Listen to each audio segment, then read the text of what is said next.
Coloquio, el programa económico de la semana, presenta su sección Impuestos y Negocios en la República Dominicana. Bien, Pedro Matos, vamos para que usted introduzca nuestro invitado, nuestro distinguido invitado en el día de hoy. Bueno, en la promoción que estábamos haciendo de que el colega, amigo y hermano Mercedes Rodríguez estará en el programa, alguien escribió: usted adquirió el mejor entrevistado del día, es el que más sabe de impuestos. Entonces, yo creo que debemos sacarle el jugo, Alex. Bueno, arranque, don Pedro, con sus preguntas. La República Dominicana se ha visto envuelta en las últimas semanas sobre los embates de una posible reforma fiscal. El sector empresarial se ha pronunciado, de diferentes sectores también han opinado.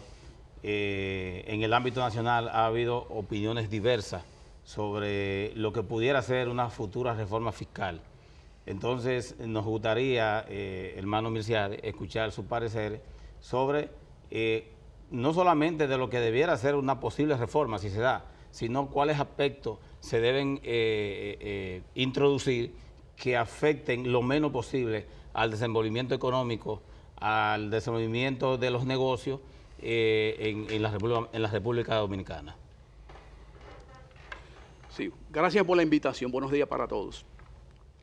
En realidad, aunque se está hablando de una nueva reforma fiscal, por experiencia, es decir, si hablamos de la ley 147.00, de la ley 8804, de la ley 557.05, de la ley 495.06, la 139.11 y la última 253.12, aunque se nos ha vendido en sentido general como, cada una de esas se han vendido como una reforma fiscal, en realidad no ha sido eso.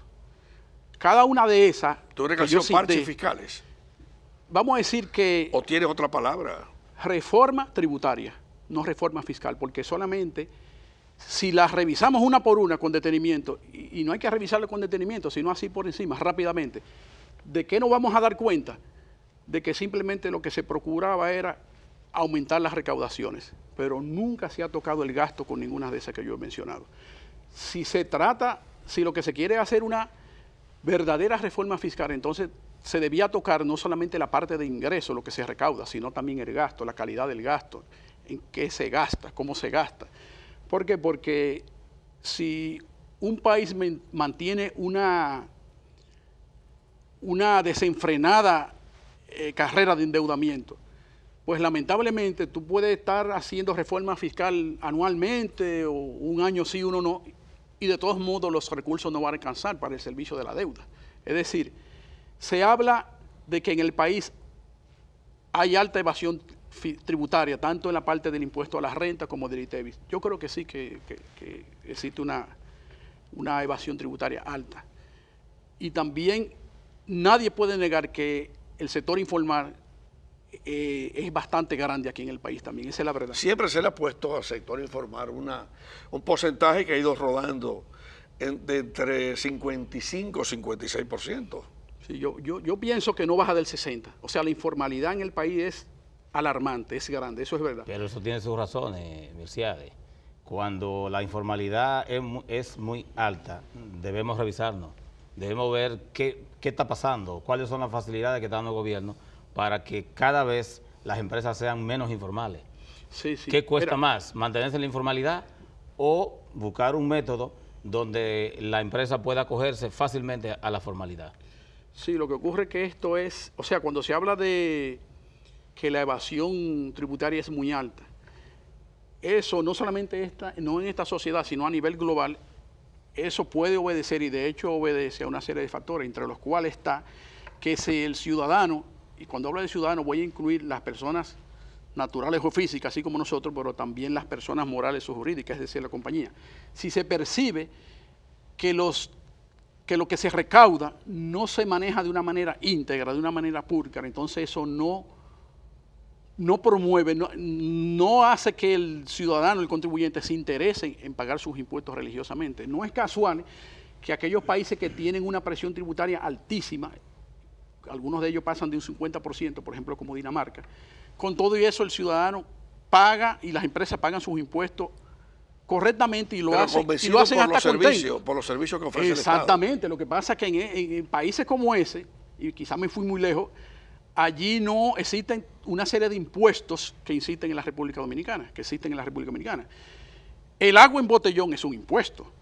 Las baterías de los inversores es un impuesto. Los combustibles. Los combustibles son impuestos.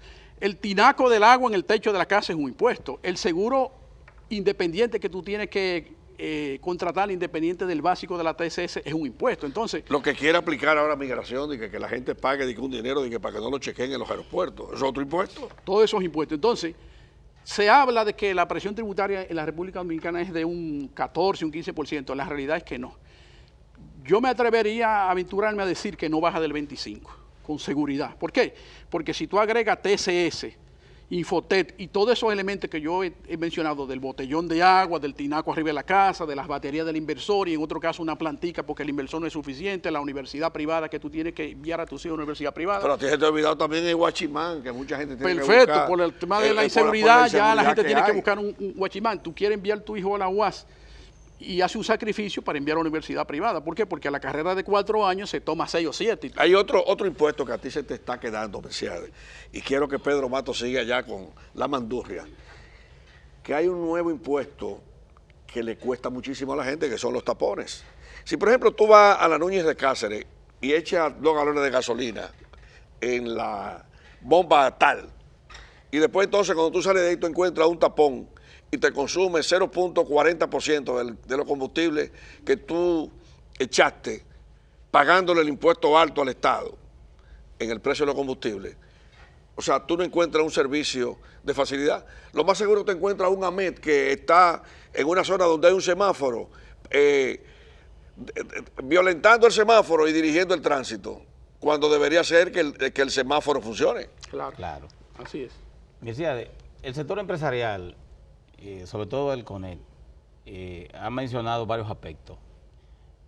Plantean que si el país se aboca a una reforma, plantean que debe enfocarse en la disminución del gasto fiscal o de los subsidios, en lo relacionado con captar las empresas que están en el ámbito informal y un gasto programado, un gasto sostenible, con el objetivo de que en algún momento la deuda disminuya. También hemos visto, creo que una institución, creo que la CRED, donde ha planteado que a través de su vocero, que la solución sería ampliar la base. Ampliar la base y bajar el porcentaje del ITEVI. Disminuir el porcentaje del ITEVI. A nosotros nos gustaría escuchar la opinión del experto en todos esos planteamientos, en todos esos debates que se están haciendo actualmente. Bueno, la realidad es como estamos ahora, con una tasa de ITEVI del 18% y uno que otro producto de la canasta básica, como por ejemplo el café, el azúcar, el aceite, la mantequilla, yogur y otros, con tasa de un 16%.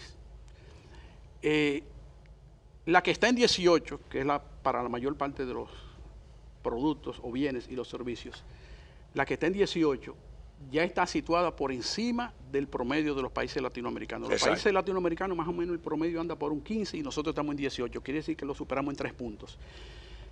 Así de entrada yo no veo mal reducir la tasa, qué sé yo, un 10, un 12, un 14 y ampliar la base. Pero yo no me atrevería de ir tan lejos, por ejemplo, de gravar, por ejemplo, la salud y la educación. Esos dos no. Eso yo trataría de que siguieran exentos del ITEVI, la educación y la salud. Fue fuerte, Mercedes, con la ley 253-12, meter todos esos alimentos. Sí, son de la canasta básica. Esa es la verdad. El café, por ejemplo. La canasta básica, el chocolate. Sí, comenzó con tasa más reducida, pero poco a poco han ido disminuyendo y ya están situadas en un 16%. Exacto. Esa es la verdad. Pero, amigo Matos, en realidad, tanto en lo que tiene que ver con el ITEVI, IVA en los demás países latinoamericanos, y el impuesto corporativo, es decir, el que pagan las compañías, ya República Dominicana está por encima de los países latinoamericanos. Es decir que si se va a subir tasa, hay que tener cuidado. Por lo menos en las dos estamos por encima. Y yo no veo mal, o sea, yo estaría de acuerdo incluso, que en el caso del ITEVIS se amplíe la base y que se reduzca la tasa. Yo estuve en ese evento de la CRES, cuando nuestro gran amigo, nuestro mutuo amigo Francisco Canahuates, El maestro. y el economista Selman, vicepresidente ejecutivo de la CRES, pues me invitaron al Hotel Embajador a la presentación de esa iniciativa. Esto inclusive, Pedro, conecta con un punto que se debate mucho en el país, de que la gente no paga impuestos, pero ocurre que hay una tesis por ahí que dice que más del 60% del ITEVIS lo paga el consumidor dominicano, el consumidor, y que quizás sea más dinero que lo que pagan otros sectores. Hay que tener mucho cuidado, me refiero, a la hora de que se vayan a tomar aquí medidas, porque ya aquí lo han explotado todo. Mira, yo no sé, si inventaron, por ejemplo, el asunto de las telecomunicaciones y frenaron las telecomunicaciones. Aquí, por ejemplo, ya, si tú hablas un minuto, ya tú tienes una factura telefónica en tu casa de 2,000 pesos. Sí, sí, Adelante. sí, eso es cierto. Incluso nosotros en este segmento hemos planteado que sobre todo lo que tiene que ver con el la internet y las telecomunicaciones debieran en parte ser liberados de los impuestos. En la medida en que el ciudadano dominicano tiene más acceso a la internet, más se desarrolla el país. Incluso la idea de banda ancha y de ampliar la base, ese fue un tema que nosotros debatimos y ciertamente el gobierno lo planteó así. Incluso se fue tan lejos que está planteando ya que haya Wi-Fi en las escuelas públicas y en las diferentes bibliotecas. Es decir, que ese es un tema, el tema que tiene que ver con los impuestos que tienen que ver con las telecomunicaciones, en vez de aumentarlo, tendrán que disminuirlo. Lo que nosotros podemos ir concluyendo, colega Mercedes, que en definitiva hay una interrogante que nunca vamos a dejar de hacernos y varios expertos lo han planteado. ¿Cuál es el Estado que queremos? Queremos un Estado más pequeño, facilitador, un Estado menos burócrata, con menos gasto en la burocracia gubernamental. Esa es una pregunta. La otra sería, si nos encaminamos a una reforma, al final yo creo que la mayoría coinciden, los diferentes sectores coinciden en que hay que buscar la manera de reducir los subsidios, sobre todo los sectores que ya realmente no lo están necesitando.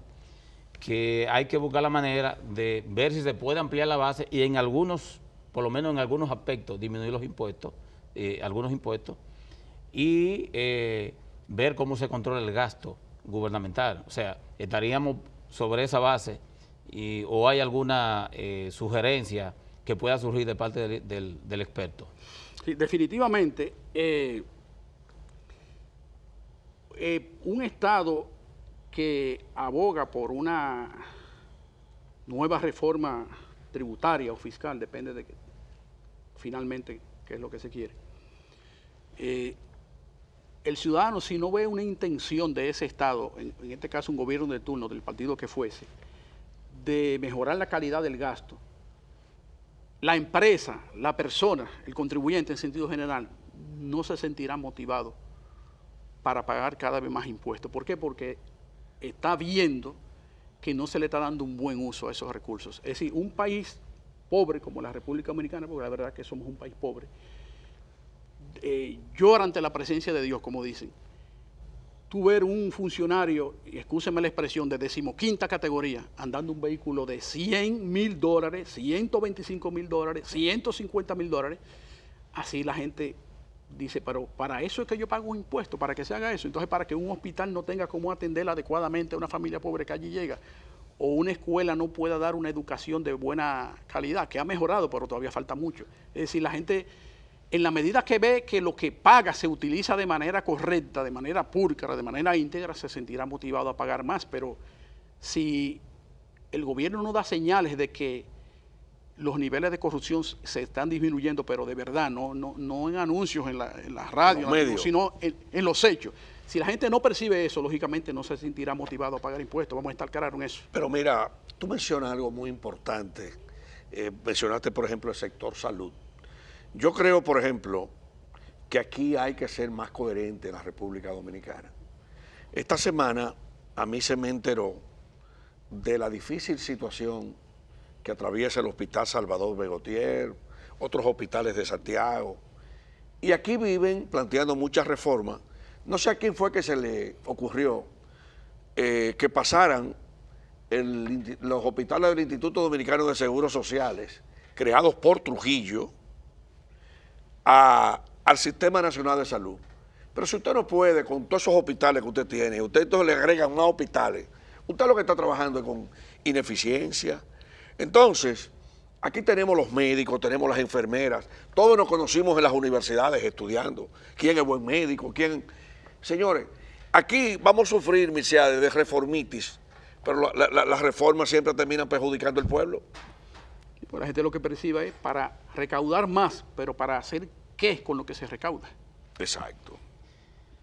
Otro tema que ha afectado un poco los negocios, y si afecta a los negocios, afecta a los impuestos.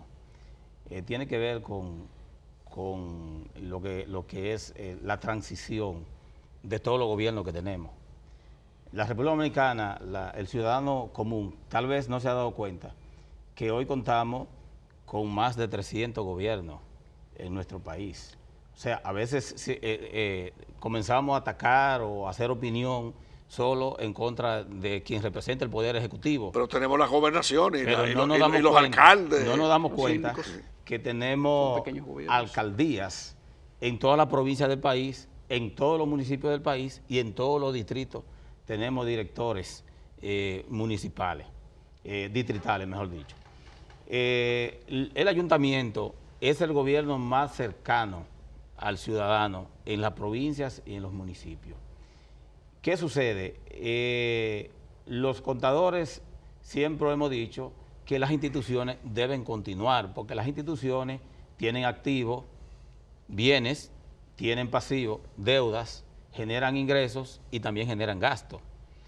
El nerviosismo que se produce cuando un alcalde o una alcaldesa de esa pierde las elecciones es muy fuerte. Es tan fuerte que los proveedores generalmente no ofrecen el servicio de recogida de basura. Y esto afecta sensiblemente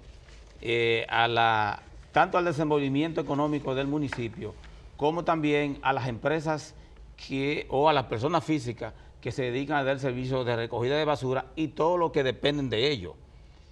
También hay otro aspecto. Quizás la ciudadanía no se ha dado cuenta que debe estar muy claro o debe estar muy consciente al momento de elegir un alcalde o una alcaldesa de esa.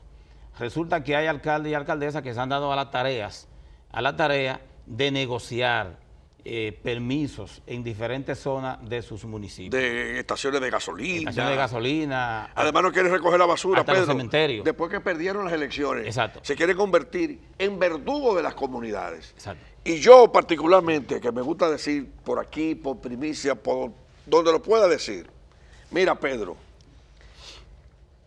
yo sugiero que al alcalde que no esté cumpliendo en este periodo de transición no se le pague su salario si está incumpliendo su labor. El salario es lo de menos. Hay alcaldes que hoy están citados por el Departamento Anticorrupción.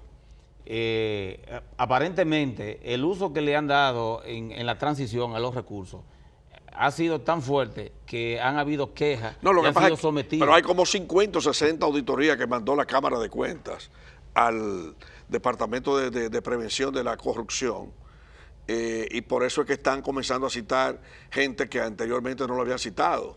Pero yo estoy totalmente de acuerdo contigo de que debemos poner el orden en este país, porque este país no puede vivir en medio del desorden. Claro.